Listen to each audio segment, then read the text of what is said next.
प्रिय विद्यार्थियों नमस्कार।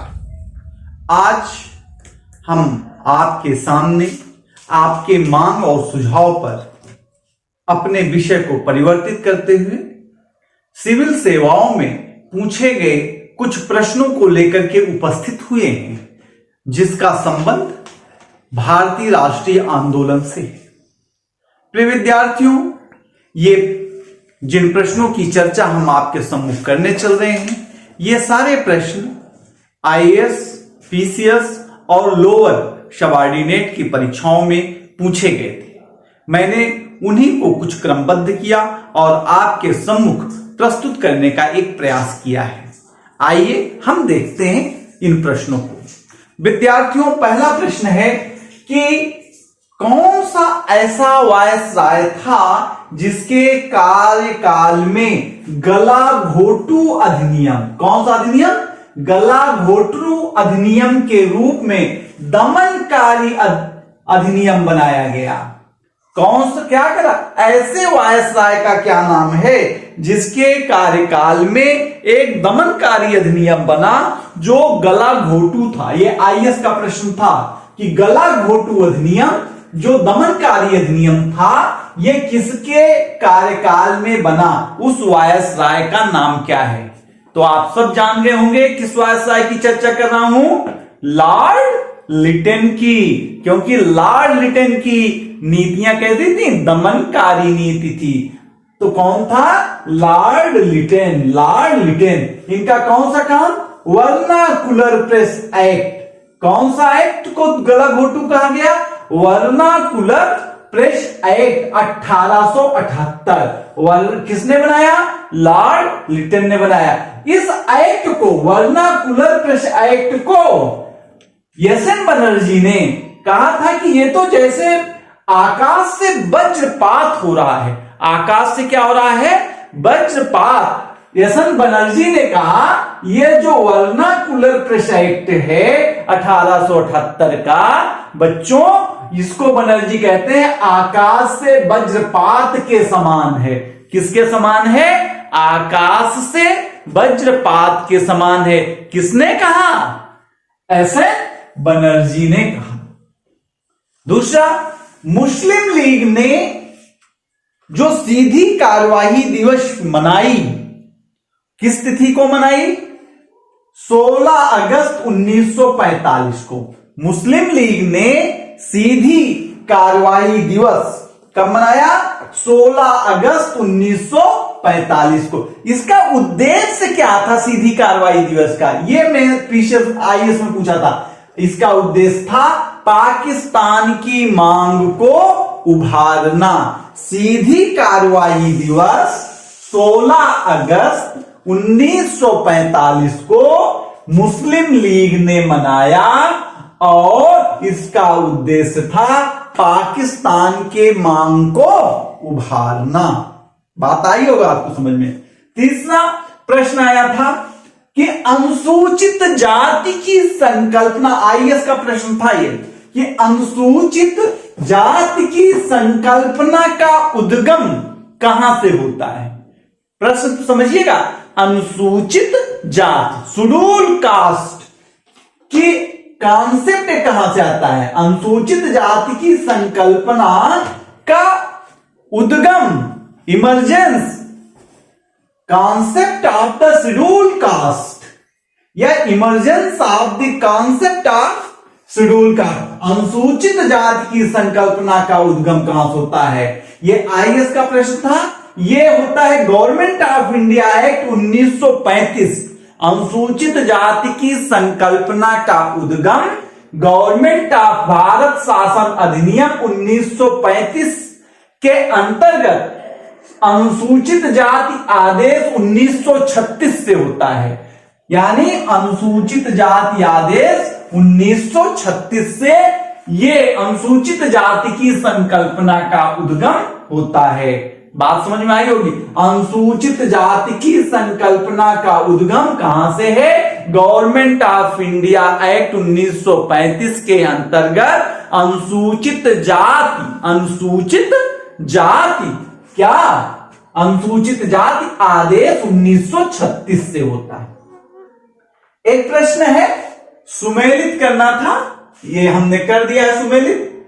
पूछ रहा कि शासन की संघीय योजना किस अधिनियम से आई? किसकी? शासन की संघीय योजना। तो आपको उत्तर है 1935 के अधिनियम से आई। शासन की संघीय योजना किससे आई? 1935 के एक्ट से आई।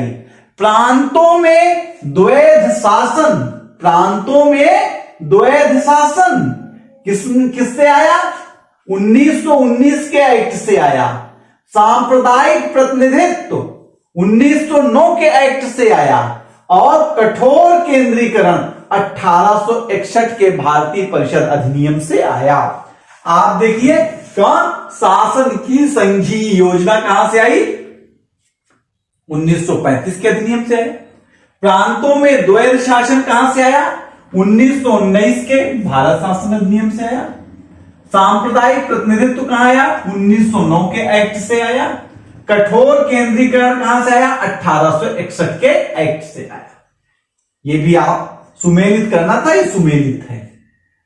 और आप देखिए, स्थानीय स्वशासन किसने लागू किया? IAS 2004 में पूछा था, बहुत पुराना प्रश्न है। स्थानीय स्वशासन किसने लागू किया? तो रिपन ने लागू किया। किसने? रिपन ने लागू किया। पूना समझौता 1932 में अनुमोदित किया गया। पूना समझौता 1932 किसके किसके बीच था? गांधी और अंबेडकर के बीच था। क्या हुआ ना कि संयुक्त निर्वाचन मंडल पद्धति, जिसमें एससी के लिए स्थान आरक्षित होगा, इसको अनुमोदित किया गया। पूना समझौता किसके किसके बीच हुआ था? गांधी और अंबेडकर के बीच। किसके? गांधी और अंबेडकर। और ये इसमें अनुमोदन क्या हुआ, सहमति क्या बनी कि जो संयुक्त निर्वाचन मंडल पद्धति है, संयुक्त निर्वाचन मंडल पद्धति में अनुसूचित जाति के लिए स्थान रिजर्व होगा। ये किसमें तय हुआ था? पूना समझौते में हुआ था। ये भी IAS का प्रश्न है। एक प्रश्न और आया था कि खूब नाम सुना, डोमिनियन स्टेटस, डोमिनियन स्टेटस। प्रथम बार, पहली बार डोमिनियन को परिभाषित किसने किया? किसमें हुआ? प्रथम बार डोमिनियन को परिभाषित क्रिप्स मिशन ने किया। डोमिनियन क्या है भारत के लिए, इसका परिभाषा किसने किया? क्रिप्स मिशन ने किया पहली बार। एक और सुमेलित करना था कि मोतीलाल नेहरू का संबंध किससे है? मोतीलाल नेहरू का संबंध नेहरू रिपोर्ट से है। नेहरू रिपोर्ट, और IAS में एक प्रश्न आता है कि नेहरू रिपोर्ट भारतीयों द्वारा संविधान बनाने का पहला प्रभावी प्रयत्न है। क्या है? प्रथम प्रभावी प्रयत्न है नेहरू रिपोर्ट। कब आई थी बच्चों? नेहरू रिपोर्ट आई 1928 में। कब आई? 1928 में। गांधी का संबंध किससे है? चंपारण सत्याग्रह से। गांधी जब आए भारत तो पहला जो सत्याग्रह किए वो चंपारण में किए 1917 में। कहां किए? बिहार के चंपारण में। और किसके बुलावे पे गए थे ये भी जान लीजिए, राजकुमार शुक्ला के बुलावे पे गांधी जी चंपारण गए थे। किस व्यवस्था के खिलाफ सत्याग्रह किया था? तीन कठिया पद्धति। किसके? तीन कठिया पद्धति के खिलाफ किया था। और एक बात आप बताएं, गांधी पहले व्यक्ति हैं भारत में जिन्होंने अंग्रेजों के वार्निंग के बाद भी चंपारण को नहीं छोड़ा। गांधी ने देश को सिखाया कि हम विरोध करेंगे और यहीं खड़े रहेंगे, आपके आदेशों का अवमानना करेंगे हम। ये गांधी ने देश को सिखाया, इस बात आप जानते रहिएगा। सुभाष चंद्र बोस का संबंध किससे है? आजाद हिंद फौज से है। जिन्ना का संबंध प्रश्न था खिलाफत आंदोलन से ना, जिन्ना का खिलाफत आंदोलन से संबंध नहीं है। खिलाफत आंदोलन जो था ये 1919 में हुआ। इस खिलाफत दिवस मनाया गया 17 अक्टूबर 1919। कब मनाया गया खिलाफत दिवस? 17 अक्टूबर 1919 को। खिलाफत का उद्देश्य था ये तुर्की के सुल्तान के सम्मान की रक्षा के लिए ब्रिटिश हुकूमत का विरोध किया जा रहा था। तो खिलाफत आंदोलन का उद्देश्य तुर्की के खलीफा से था। यह खिलाफत दिवस मनाया गया 17 अक्टूबर 1919। अब एक प्रश्न और है, कांग्रेस राजनीतिक दल के रूप में कार्य प्रारंभ कब किया? कांग्रेस ने राजनीतिक दल के रूप में कार्य प्रारंभ किया नागपुर सम्मेलन दिसंबर 1920। कहा? नागपुर सम्मेलन 1920 दिसंबर। और इसका अध्यक्षता कर रहे थे बी राघवाचार्य। कौन कर रहा था इसकी अध्यक्षता? बी राघवाचार्य। कौन कर रहा था? बी राघवाचार्य कर रहे थे। अगला देखिए, दलित वर्ग के पृथक निर्वाचन का प्रावधान। दलित वर्ग के पृथक निर्वाचन का प्रावधान किसमें किया गया? सांप्रदायिक अधिनियम में किया गया। रेमजे मैकडोनाल्ड ने जब क्या ले आए? रेमजे मैकडोनाल्ड ने क्या किया? जब कम्युनल अवार्ड ले आए तो उसमें न केवल मुसलमानों को लाभ दे रहे थे, अपितु हरिजन को भी एक पृथक हिंदू धर्म से अलग मान लिया और उनको भी सांप्रदायिक प्रतिनिधित्व में स्थान देने लगे। तो हरिजनों को भी सांप्रदायिक प्रतिनिधित्व दिया गया। किसने दिया? रेमजे मैकडोनाल्ड ने दिया। किसने दिया बेटा? रेमजे मैकडोनाल्ड ने दिया। किसने दिया? रेमजे मैकडोनाल्ड ने दिया। ठीक है।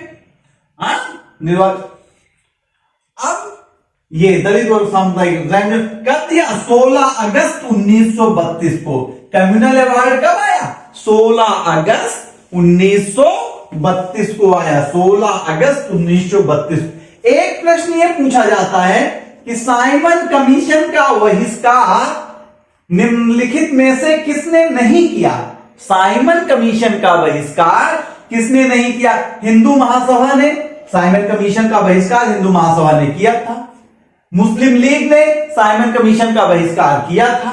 पंजाब यूनियनिस्ट ने साइमन कमीशन का बहिष्कार किया था। और कौन? कांग्रेस ने बहिष्कार किया था। किसने नहीं किया था? जस्टिस पार्टी ने नहीं किया था। किसने? जस्टिस पार्टी ने नहीं किया था। ये जो जस्टिस पार्टी है ना, निम्न जाति के उत्थान के लिए काम कर रही थी। किसके लिए काम कर रही थी? निम्न जातियों के उत्थान के लिए कार्य कर रही थी। इसने साइमन कमीशन का बहिष्कार नहीं किया था। एक प्रश्न पूछता है कि जो 1919 का एक्ट है, 1919 का एक्ट है, 1919 का एक्ट किस कब आया? मॉन्टेग्यू चेम्सफोर्ड सुधार रिपोर्ट की जो योजना है उसके परिणाम स्वरूप 1919 का एक्ट आया। इसमें कहा गया कि यह उत्तरदायी शासन की क्या है? पहला चरण है। किसने कहा? डीडी बसु ने कहा था। डीडी बसु ने आईएएस में पूछा गया था कि उत्तरदायी शासन का प्रथम चरण कौन माना जाए, तो उत्तर सही क्या होगा? 1919 का भारत शासन अधिनियम। अगला, all India state conference. All India state conference का लक्ष्य क्या है? यह भी पूछा गया प्रश्न है। ऑल इंडिया स्टेट कॉन्फ्रेंस का लक्ष्य क्या है? इसका लक्ष्य है देशी रियासतों में उत्तरदायी सरकार की स्थापना करना। क्या है? ऑल इंडिया स्टेट कॉन्फ्रेंस का देशी रियासतों में उत्तरदायी सरकार की स्थापना करना। क्या? उत्तरदायी सरकार किसकी स्थापना करना? उत्तरदायी सरकार की स्थापना करना। कहां पर?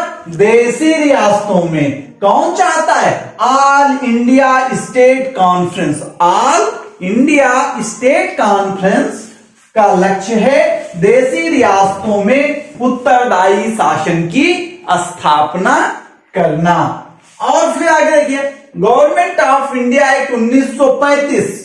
गवर्नमेंट ऑफ इंडिया भारत शासन अधिनियम 1935 को किसने कहा कि दासता का एक नया अधिकार पत्र है? भारतीय शासन अधिनियम को किस महापुरुष ने कहा, किस व्यक्ति ने कहा कि ये क्या है? दासता का एक नया अधिकार पत्र। क्या? 1935 का भारत शासन अधिनियम दासता का एक नया अधिकार पत्र है, पंडित जवाहरलाल नेहरू ने कहा। किसने कहा? पंडित जवाहरलाल नेहरू कहते हैं कि 1935 का जो भारत शासन अधिनियम है ये दासता का, गुलामी का एक न्यू अधिकार पत्र है, एक नया अधिकार पत्र है। चलिए ठीक है, ये भी हो गया आपका। अगला प्रश्न बेटा है, ये आईएएस में पूछा था कि 15 अगस्त 1947 से 26 जनवरी 1950 के बीच जब भारत ने अपने को क्या घोषित कर दिया था? संविधान की प्रस्तावना पढ़िए कि संपूर्ण प्रभुत्व संपन्न समाजवादी पंथ समाजवादी नहीं था, प्रभुत्व संपन्न समाजवादी भी नहीं था, पंथ लोकतंत्रात्मक गणराज्य, संपूर्ण प्रभुत्व संपन्न लोकतंत्रात्मक गणराज्य जब घोषित कर दिया था तो भारत की सरकार किस अधिनियम से चल रही थी? तो उसका उत्तर होगा 1935 के भारत शासन अधिनियम के आधार पर चल रही थी। किसके आधार पर? 15 अगस्त आजादी के बाद 15 अगस्त 47 से संविधान लागू होने के बीच तक का जो समय है इसमें किस आधार पर चल रही थी? इसमें चल रही थी गवर्नमेंट ऑफ इंडिया एक्ट 1935 के आधार पर यह शासन चल रहा था भारत का। रोलेट एक्ट का लक्ष्य क्या था? ये वही एक्ट है जिसमें नो अपील, नो वकील, नो दलील। रोलेट एक्ट, इसका लक्ष्य था कि बिना मुकदमा के किसी को भी गिरफ्तार कर लेना और उस व्यक्ति के लिए जो मुकदमे की कार्रवाई है उसको बहुत संक्षेप में कर देना। ये किसका काम उद्देश्य था? रोलेट एक्ट का उद्देश्य था। ये कब आया? 1917 में आया। कब आया? 1917 में आया। रोलेट एक्ट का जो अध्यक्ष था वो सर रोलेट थे। कौन थे? रोलेट थे। इसके अन्य 4 सदस्य थे जिसमें स्कॉट था। कौन था? स्कॉट। स्कॉट कौन है? मुंबई का चीफ जस्टिस है। स्कॉट कौन है? मुंबई का चीफ जस्टिस है। लोवेट है। कौन है? लोवेट है। ये रेवेन्यू बोर्ड, उत्तर संयुक्त प्रांत का रेवेन्यू बोर्ड का मेंबर है। कौन है? लोवेट रेवेन्यू बोर्ड का मेंबर है। रेवेन्यू बोर्ड का मेंबर है लोवेट। स्कॉट। सीबी कुमार स्वामी शास्त्री। सीबी कुमार स्वामी शास्त्री ये मद्रास से आए, इसमें इसके सदस्य बने रोलेट समिति के। और प्रभाष चंद्र मित्र ये कलकत्ता हाई कोर्ट के वकील थे। तो रोलेट एक्ट में कुल 5 सदस्य थे। एक तो सर रोलेट थे जो उसके अध्यक्ष थे, 2 विदेशी थे और 2 भारत के थे। विदेशी कौन कौन था? स्कॉट और लोवेट। स्कॉट और लोवेट 2 विदेशी सदस्य थे और कुमार स्वामी शास्त्री और प्रभाष कुमार मित्र, प्रभाष चंद्र मित्र ये 2 भारतीय थे। प्रभाष चंद्र मित्र कलकत्ता हाई कोर्ट से थे। सीबी कुमार स्वामी शास्त्री मद्रास से थे। लोवेट जो थे यूपी के राजस्व रेवेन्यू बोर्ड के मेंबर थे और स्कॉट मुंबई के चीफ जस्टिस थे हाई कोर्ट के। आपको समझ में आया? 1919 के अधिनियम में जो द्वैध व्यवस्था थी, अगला प्रश्न पूछा गया कि 1919 के अधिनियम में जो द्वैध व्यवस्था थी इसके परिवर्तन की सिफारिश के लिए कौन कमीशन आया या कौन से कमीशन ने 1919 के अधिनियम में वर्णित द्वैध व्यवस्था को बदलने की सिफारिश की? तो भैया कौन ने सिफारिश किया? कौन किया? साइमन कमीशन ने। कब? 1927 में। साइमन कमीशन 1927 में। और अंतिम प्रश्न आज के लिए है कि रेगुलेटिंग एक्ट का प्रथम कदम क्या था? रेगुलेटिंग एक्ट कब आया? सबसे पहला एक्ट है रेगुलेटिंग एक्ट। कब आया? 1973 में। और इसने क्या किया? इसने भैया किया कि ब्रिटिश संसद को अधिकार दे दिया। कौन सा अधिकार दे दिया? कानून बनाने का। किसके लिए कानून बनाने का? भारत के लिए। अर्थात रेगुलेटिंग एक्ट का प्रथम कदम था ब्रिटेन की संसद को भारत हेतु विधि बनाने का अधिकार प्रदान करना। ये हमने आपके लिए बड़े जद्दोजहद मेहनत से इतने प्रश्नों का चयन किया था और ये प्रश्न आज भी प्रासंगिक हैं। आपको ये प्रश्न आईएएस में भी मिलेंगे, पीसीएस में भी मिलेंगे, पेट में भी मिलेंगे, टेट में भी मिलेंगे, सीटेट में भी मिलेंगे, यूपी पीसीएस में मिलेंगे, जेपीएससी में मिलेंगे, बिहार टीचर में मिलेंगे, सोशल साइंस टीचर में मिलेंगे, नागरिक शास्त्र के टीचर के लिए पीजीटी के लिए मिलेंगे, असिस्टेंट प्रोफेसर में मिलेंगे, रेलवे में मिलेंगे, एसएससी में मिलेंगे। विद्यार्थियों, ये जो प्रश्न है नौकरी की तैयारी करने वाले सारे विद्यार्थियों के लिए बहुत ही उपयोगी है। मुझको लगता है कि आपको हमारा ये वीडियो पसंद आएगा। आप इसको लाइक करेंगे, सब्सक्राइब करेंगे हमें और शेयर करेंगे। मेरा YouTube हैंडल का लिंक है learn with DRGT, learn with DRGT,